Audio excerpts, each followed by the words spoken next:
Nagsisimula ang pelikula sa isang utopyang hinaharap kung saan ang karamihan ng populasyon ay nabubuhay sa isang perpektong lipunan. Sa mga nakaraang siglo, naubos ng mga tao ang likas na yaman ng mundo, na nagdulot ng kaguluhan at digmaan. Dahil dito, napilitan ang mga nangungunang siyentipiko na lumikha ng mga genetically modified na orchid na nagsilbing bagong pinagkukunan ng enerhiya. Gayunpaman, dahil sa mga pagkakaiba sa kanilang mga itsura, nagpatuloy pa rin ang digmaan sa pagitan ng mga tao. Sa huli, nakaisip ang mga siyentipiko ng isang pangwakas na solusyon na tinawag nilang ang pagbabago. Kapag tumuntong ng 16 na taong gulang, ang bawat tao ay kailangang sumailalim sa isang operasyong babago sa kanila upang maging ang kanilang pinaka-perpektong sarili. Ang mga taong sumailalim sa operasyong ito ay tinatawag na pretties at nakatira sa perpektong lungsod. Ang mga hindi pa sumasailalim sa proseso ay tinatawag na uglies at naninirahan sa dormitory sa lugar na tinatawag na Uglyville. Kabilang sa mga uglies ay isang batang babae na nagngangalang Tali at ang kanyang matalik na kaibigan na si Perez. Sa loob ng 3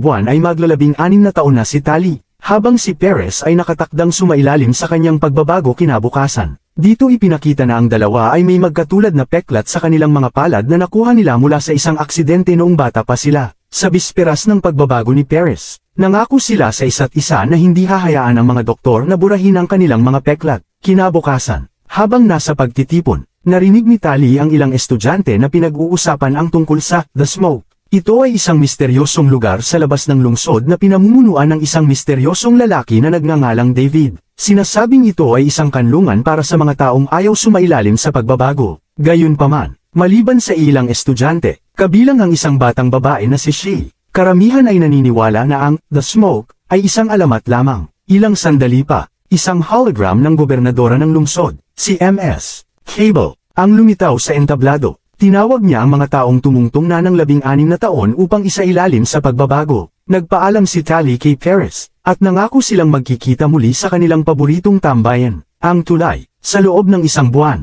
Ngunit habang lumilipas ang mga araw, nasubak ang hangganan ng kanilang pagkakaibigan. Wala siyang natatanggap na mensahe mula kay Perez kahit na araw-araw siyang nagte-text dito. 1 buwan ang lumipas at dumating na ang araw ng kanilang pangakong pagkikita. Palihim na lumabas si Tali mula sa kanyang dormitoryo at nagtungo sa tulay. Naghintay siya ng ilang minuto, ngunit hindi pa rin dumarating si Perez. Sa kanyang pag-aalala, umakyat siya sa mas mababang bahagi ng tulay at tumawid papunta sa lungsod. Di nagtagal, nakarating si Tali sa bahagi kung saan ginaganap ang isang party para sa mga bagong pretties. Palihim siyang gumapang sa mga halaman nang biglang may bumagsak na maskara malapit sa kanya. Dinampot ni Tali ang maskara, at nang isuot niya ito, biglang nagbago ang kanyang simpleng uniforme at naging isang magarang damit dahil sa isang hologram. Pumasok siya sa marangyang salo at sa wakas, natagpuan niya si Perez. Sa kanyang labis na gulat, mukhang ibang-iba na si Perez at hindi siya nakilala. Inalis ni Tali ang maskara at tinanong kung bakit hindi siya dumating sa tulay.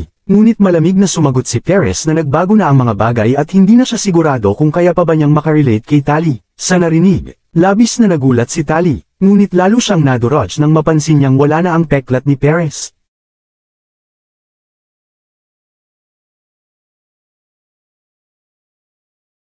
Sa mga sandaling yon, isang security drone ang nakadetect ng kanyang presensya, kaya't napilitan si Tali na tumakbo palayo mula sa mga paparating na gwardya. Pero nakarating lang siya hanggang sa tulay nang matagpuan siya ng isa pang security drone. Sa kabutihang palad, biglang sumulpot si Shea mula sa kung saan. Hinayla si Tali sa kanyang hoverboard, at mabilis na lumipad papunta sa likurang damuhan ng dormitoryo. Matapos ang insidenteng yon, nagsimulang mabuo ang malalim na pagkakaibigan ng dalawang babae at natuklasan pa nilang magka-birthday sila. Ipinakita rin na si Shea ay hindi ganoon ka-excited sa pagbabago. Habang lumilipas ang mga araw, patuloy na nagkakasama ang dalawa at natututo si Tali kung paano gamitin ang hoverboard. Di nagtagal, natutunan niyang patakbuhin ito ng maayos at ginagamit nila ito sa mga matataas na rampa para maglibang. Sa bisperas ng kanilang kaarawan, tila kakaibang nagsimulang mag-usap si Shea tungkol sa The Smoke. Ilang araw na siyang kumikilos ng kakaiba at pinilit si Tali na sumama sa kanya sa dulo ng lungsod. Doon, tumawid ang dalawang babae sa hangganan at narating ang mga labi ng isang lumang bayan.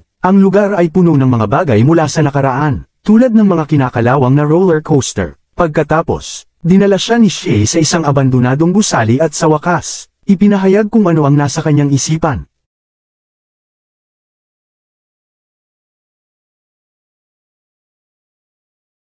Sinabi niya na totoo ang The Smoke at darating na si David upang sunduin siya. Tumanggi si Shay na sumailalim sa pagbabago at sinabing iiwan niya ang lungsod magpakailanman. Sa narinig, nagulat si Tali at nakiusap na huwag niyang iwan ang magandang buhay para sa isang alamat lamang. Pero buo na ang desisyon ni Shay at iniabot ang isang mapa papunta sa labas ng The Smoke. Pagkatapos nito, tumuloy si Shay sa mga guho gamit ang kanyang hoverboard. Iniwan ang naguguluhang si Tali. Kinabukasan, sa mismong kaarawan ni Tali, sa wakas ay tinawag na siya sa klinika para sa kanyang pagbabago. Ngunit bago siya makapasok sa silid opera, isang gwardya ang dumating at dinala siya sa opisina ni MS Cable. Sa mahinahong boses, ipinaliwanag ng gobernadora na nawawala si Shay simula pa kagabi. Sinabi ni Tali na wala siyang alam tungkol dito. Ngunit nakikita ni Cable ang kanyang mga vital signs sa isang screen na malinaw na nagpapakitang nagsisinungaling siya. Dahil dito, nainis si Cable at inihayag na ang operasyon ni Tali ay ipagpapaliban hanggat hindi siya nakikipagtulungan.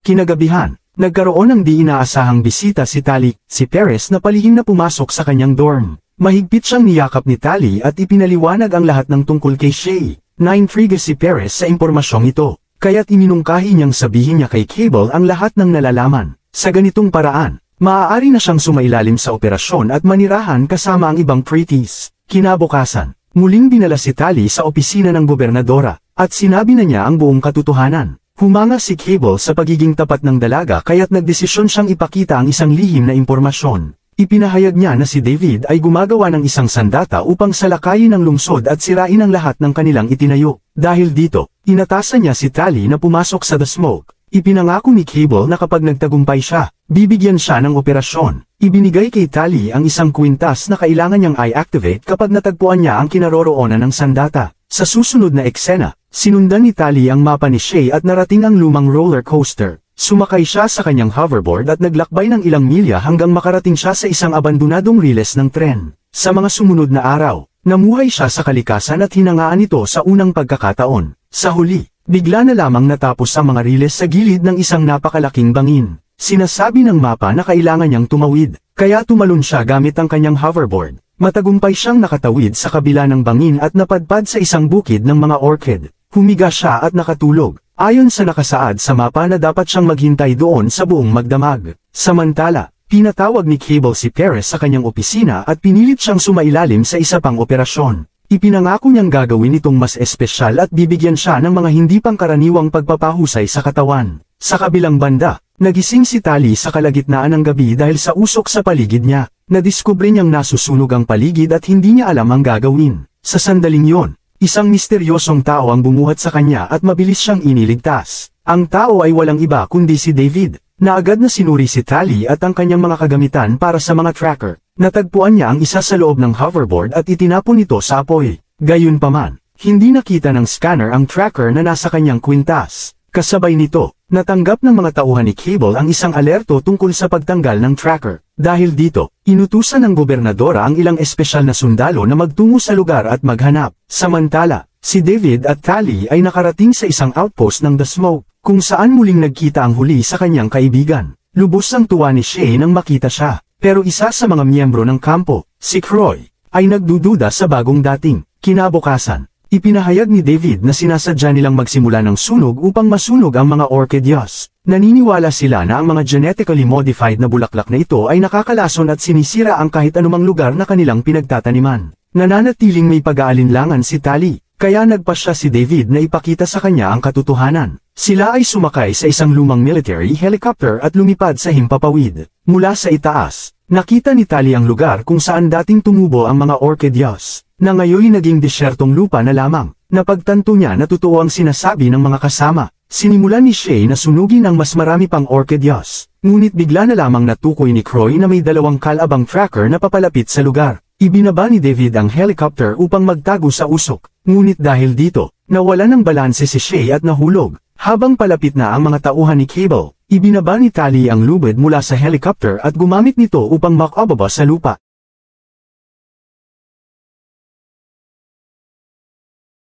Sa kabila ng panganib, nakarating siya kay Shay at inalis siya mula sa peligro. Niyakap ng dalawang babae ang lubid, at nahila sila ni David pataas bago pa sila tuluyang mahuli. Kinabukasan, piniringan si Tali at sa wakas, Dinala siya sa pangunahing pamayanan ng The Smoke. Ipinakita rito ang isang buong komunidad na namumuhay ng payapa sa kalikasan sa pamamagitan ng pagsasaka at pakikipagpalitan. Pati ang mga matatanda ay nagtatrabaho at walang pera, kaya lahat ay ibinabahagi sa isa't isa. Pinakamahalaga, naruroon ang lahat dahil sa kanilang sariling kagustuhan at wala silang mga armas dahil sila'y mga pacifista. Lumipas ang mga araw at unti-unting naginhawaan si Tali sa pamayanan. Gumamit siya ng mga simpleng kasangkapan para tumulong sa gawaing bukid. Natikman ang maanghang na pagkain sa unang pagkakataon, at nakisaya sa mga sayawan sa paligid ng apoy. Isang gabi, tinuruan siya ni David kung paano gamitin ang crossbow para mangaso, at masayang nagkasama ang dalawa. Kitang-kita na nagsisimula ng magkagustuhan ang dalawa sa isa't isa. Di nagtagal, isang miyembro ng The Smoke ang bumalik mula sa orchid na may maraming sugat. Balisa niyang sinabi na ang mga scout ay naroon pa rin at mas malakas kaysa sa dati. Nagulat ang buong kampo at napagtanto nilang sinusubukan ni Cable na lipunin ang kanilang buong komunidad.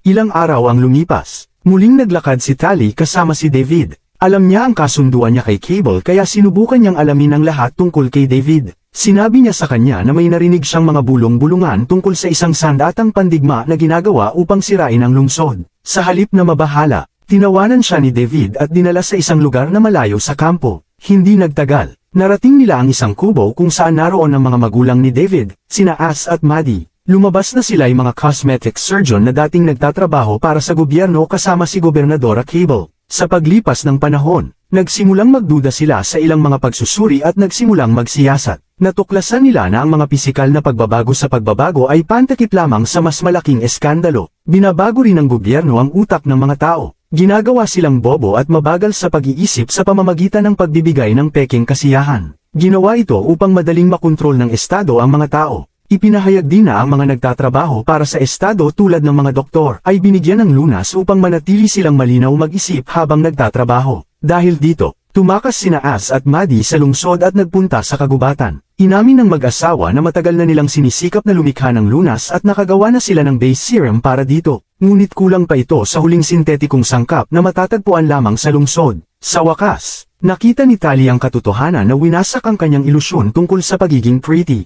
Nang gabing yon, ibinato niya ang kanyang kwintas sa apoy. Sinubukan din niyang sabihin kay David na marami siyang nagawang kasalanan. Pero hindi yun mahalaga kay David dahil para sa kanya, ibang tao na si Tali ngayon. Sa init ng sandali, naghalikan ang dalawa, ngunit lingid sa kanilang kaalaman. Dahil sa apoy, gumana ang tracker sa kwintas at agad nitong iniulat kay Cable ang kinaroroonan ng The Smoke. Kinabukasan, nagkagulo sa buong kampo nang dumating ang malalaking sasakyang panghimpapawid mula sa lungsod at nagpaulan ng bala. Bumaba ang mga scout mula sa mga sasakyan at sinimulang dakpin ang mga rebelde. Sobrang lakas nila kaya nahuli nila ang karamihan sa mga taga-Smoke, kabilang si Shay. Samantala, nakatakas sina Tali at David at nagtago sa malapit. Nakita nila kung paano tinulungan ni Perez ang mga scout na kontrolin ang mga bihag. Nahuli rin sina As at Maddie, at di nagtagal, dumating si Gobernadora Cable sa kampo. Binyantaan niya ang mga dating kasamahan at inutusang sabihin kung nasaan si David. Tumanggi ang mga magulang, kaya ipinakita ni Cable ang kanyang tunay na anyo. Inutusan niya si Perez na patayin si As bilang babala sa iba. Sinubukan ni David na tumakbo upang pigilan siya, pero huli na, at sinakol ni Perez ang matanda hanggang sa mamatay. Matapos ang pag-atake, hayagang pinuri ni Cable si Tali sa kanyang mga ginawa bilang ahente ng lungsod. Nagulat ang mga taga-Smoke at napagtanto nilang nagoyo sila. Habang abala ang lahat, palihim na inilagay ni Maddie ang base serum sa bulsa ni David. Sunod, inihayag ni Cable na ang lahat ng nahuli ay sapilitang sasailalim sa pagbabago. Pero suko na si Tali at sinamantala niya ang pagkakataon para tumakas kasama si David. Sa huli, nakarating ang grupo sa mga guho sa labas ng lungsod. Ngunit alam nilang kaunting panahon na lang bago sila matagpuan ang mga tauhan ni Cable. Nagdesisyon si Tali na sumailalim sa pagbabago upang masubukan ni Maddie ang lunas sa kanya. Ipinangako niyang hindi hahayaan ang pagiging pretty na baguhin ang kanyang laban para sa katarungan. Lumipas ang panahon. Ipinakita si Pretty Tali na pumasok sa kanyang perpektong silid sa lungsod. Ngunit sa pagtatapos ng pelikula, ipinakita ang kanyang palad kung saan naroon pa rin ang peklat niya mula pagkabata.